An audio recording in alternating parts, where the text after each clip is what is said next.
नमस्कार साथियों। आज जो हम ले रहे हैं करंट जीके का, और लेकिन करंट जीके पढ़ने से पहले आपको सब्सक्राइब जरूर करना है ताकि आप अन्य जो वीडियोज़ हैं वो आसानी से देख सकते हैं।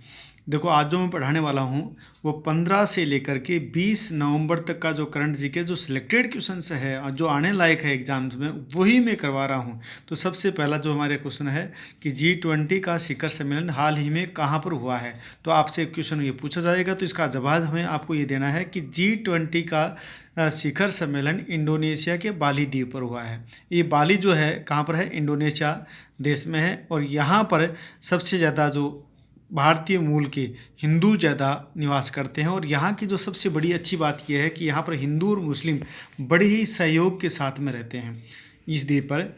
और यहाँ पर जो सम्मेलन शुरू हुआ था वो 15 नवंबर से शुरू हुआ है। और आने वाले जो शिखर सम्मेलन है G20 का, उसकी जो अध्यक्षता के लिए बेड़ा जो दिया गया है कि आगे भारत जो है इसका अध्यक्षता करेगा 1 दिसंबर 2022 से। और 1 साल के लिए भारत इसका अध्यक्ष रहेगा, यानी जो प्रधानमंत्री होता है किसी भी देश का, वो ही आगे चल कर के G20 का क्या रहेगा? अध्यक्ष रहेगा। क्लियर हो गई। और यहाँ पर जो प्रधानमंत्री नरेंद्र मोदी है, उन्होंने इस देश के यानी G20 के जितने भी जो सदस्य देश है उनको इनवाइटेशन दिया है भारत आने का कि आप लोग है 9 जनवरी 2023 से भारत में एक विदेशी यानी प्रवासी भारतीय द्विदिवसीय सम्मेलन शुरू हो रहा है मध्य प्रदेश के इंदौर शहर में। और वहाँ पर इनविटेशन आने के लिए दिया है किसने? मोदी जी ने दिया है। और ये जो शहर है वो भारत का सबसे स्वच्छ शहर है। यानी कौन सा शहर है? इंदौर शहर है। और यहाँ पर ही क्या होगा? 9 जनवरी 2023 को प्रवासी भारतीय सम्मेलन होगा। अब ये किसकी याद में मनाया जाता है, ये मैं थोड़ा सा आपको डिटेल से बता देता हूँ, सुन लीजिएगा। यानी प्रवासी भारतीय सम्मेलन जो होता है वो हमेशा गांधी जी जब वापस आए थे अफ्रीका से, और वो डेट थी 9 जनवरी 1915। तो 1915 में गांधी जी के आए थे अफ्रीका से, वापस लौट करके हिंदुस्तान आए थे। और उस उनकी लौटने की जो तारीख थी वो 9 जनवरी थी। और उन्हीं की याद में इसको आगे चल करके किस रूप में घोषित किया गया है? प्रवासी भारतीय सम्मेलन के रूप में इसको घोषित कर दिया गया है। ठीक है ना। तो यहाँ पर इंदौर का भी एक क्वेश्चन और आ सकता है कि ये इंदौर जो शहर है मध्य प्रदेश में है, और यहाँ यानी इंदौर को भारत का सबसे स्वच्छ शहर कहा गया है, यानी clean city of India is first number पे जो रहा है वो कौन सा है? इंदौर 5 बार लगातार ये 1 नंबर पे रह चुका है। और यहाँ पर IIT और IIM दोनों संस्थाएं, यहाँ पर IIT का पूरा नाम होता है इंडियन इंस्टीट्यूट ऑफ टेक्नोलॉजी, और IIM का मतलब होता है इंडियन इंस्टीट्यूट ऑफ मैनेजमेंट। तो ये दोनों जो एक साथ है किसी शहर में है तो वो कौन सा है? इंदौर शहर है। और कोई भी ऐसा शहर नहीं है जिसमें दोनों साथ साथ में हो। अब एक क्वेश्चन जो है यानी अवार्ड का भी मैं बताने वाला हूँ कि मेजर ध्यानचंद अवार्ड जो अभी हाल ही को घोषित किया गया है, और ये आगे चलकर किसको मिलेगा? टेबल टेनिस खिलाड़ी अचंता शरत कमल को दिया जाएगा। तो आपसे ये भी पूछा जा सकता है कि टेबल टेनिस के किस खिलाड़ी को मेजर ध्यानचंद अवार्ड दिया जाएगा 2022 का? तो आपको आंसर देना है अचंता शरत कमल को दिया जाएगा। और पहले इसका जो नाम था वो राजीव गांधी अवार्ड के नाम से इसको जाना गया था। ठीक है ना। तो इसका नाम चेंज कर दिया गया है, मेजर ध्यानचंद के नाम से कर दिया गया, पिछले साल ही किया गया था ये। अब अगला जो है व्यक्ति विशेष है डॉक्टर CV आनंद। और इसका एक क्वेश्चन बन सकता है क्योंकि आज से 2 दिन पहले ही CV आनंद बोस को पश्चिमी बंगाल का राज्यपाल नियुक्त किया गया है। और इससे पहले जो पश्चिम बंगाल का राज्यपाल थे वो जगदीप धनखड़ थे, जो कि 8 में उपराष्ट्रपति की पद पर शोभित हो रहे हैं। और जगदीप धनखड़ के बारे में भी क्वेश्चन ये पूछा जा सकता है कि वो कौन से राज्य के थे? तो आपको आंसर देना राजस्थान के झुंझुनू जिले के वो निवासी है जगदीप धनखड़।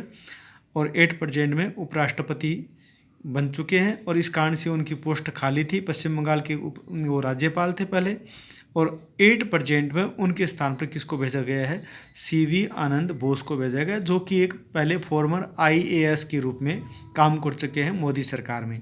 और मोदी सरकार के जो विकास एजेंडा तैयार करने वाले जो समूह के अध्यक्ष थे ये यही थे, और अब इनको क्या बनाया गया है, पश्चिम बंगाल का राज्यपाल नियुक्त किया गया है। अगला जो क्षेत्र है निजी क्षेत्र के पहले रॉकेट, यानी पहली बार एक रॉकेट को स्पेस में भेजा गया है निजी क्षेत्र में, उसका नाम है विक्रम-S। और ये क्वेश्चन बहुत अच्छा बन सकता है क्योंकि 18 नवंबर को इसको लॉन्च किया गया है और ये निजी क्षेत्र का पहला उपग्रह है। और इसको जो यान लेके गया है उसका नाम है स्काई रूट एरोस्पेस की ओर से विकसित किया गया था यान। तो आपसे ये भी पूछा जा सकता है कि ये जो यान है किस कंपनी की ओर से विकसित किया गया था, तो आपको आंसर देना है स्काई रूट एरोस्पेस एजेंसी की ओर से विकसित किया गया था। और इस कंपनी ने मात्र 2 वर्ष में ही ये कार्य पूर्ण करके दिखा दिया है, यानी ये काम करने वाली पहली भारत की कंपनी है। और इसके कारण से यानी भारत का नाम अब 5 जो ऐसे देश थे जिन्होंने आज तक निजी क्षेत्र को छूट दे रखी थी एरोस्पेस में, तो ये 5वां जो देश है, 6वां जो देश है भारत बन चुका है। और इसको श्री हरिकोटा सतीश धवन केंद्र से 18 नवंबर को लॉन्च किया गया था और इसमें 3 उपग्रह छोड़े गए हैं, 2 तो है देसी स्वदेशी है और 1 विदेशी उपग्रह छोड़ा गया है। क्लियर। अब यहाँ पर स्काई रूट एरोस्पेस के को फाउंडर है, इसका नाम भी पूछ सकते हैं कि इसके को फाउंडर कौन है, तो आपको आंसर देना है पवन कुमार चंदाना। क्या नाम है, पवन कुमार चंदाना इसकी कंपनी के को फाउंडर है। अब यहाँ पर व्यक्ति विशेष में एक छोटा सा नाम और लूँगा मैं, नाम है मनिका बत्रा।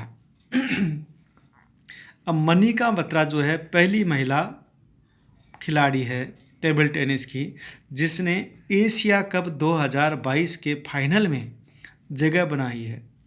यानी एशिया कप में आज तक किसी भी भारतीय महिला ने फाइनल में जगह नहीं बनाई है और पहली खिलाड़ी कौन है, मनिका बत्रा है, जो कि टेबल टेनिस की खिलाड़ी है। और ये जो खेल खेला जा रहा है एशिया कप, वो बैंकॉक थाईलैंड में खेला जा रहा है। तो ये भी पूछा जा सकता है कि बैंकॉक जो है थाईलैंड की राजधानी है और थाईलैंड जो है सफ़ेद हाथियों के लिए फेमस है, तो ये भी आपसे पूछा जा सकता है। क्लियर। अब अगला जो क्वेश्चन है जो कि आज ही इसको मूर्त रूप दिया गया है, केंद्र सरकार ने 18 नवंबर 2022 को बिना मंजूरी निजी डेटा इस्तेमाल करने वाली टेक कंपनियों पर लगाम लगाने के लिए एक डिजिटल पर्सनल डेटा बिल 2022 के नाम से ड्राफ्ट तैयार किया है। तो ये आपसे पूछा जा सकता है कि डिजिटल पर्सनल डेटा बिल 2022 क्या है।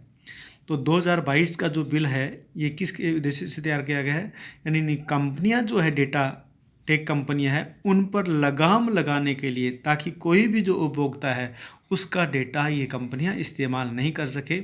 और किसी का यदि इस्तेमाल करती है ये कंपनियां तो उस उपभोक्ता से पहले अनुमति लेनी कंपलसरी कर दी गई है।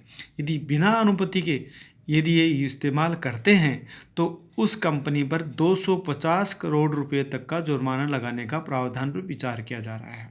क्लियर है। तो ये भी आपसे पूछा जा सकता है कि यहाँ पर कितने करोड़ रुपए तक का जुर्माना लगाने का प्रावधान है टेक कंपनियों पर। 250 करोड़ रुपए तक के जुर्माने का प्रावधान किया गया है। तो आज इतना ही करेंगे। जय हिंद, जय भारत।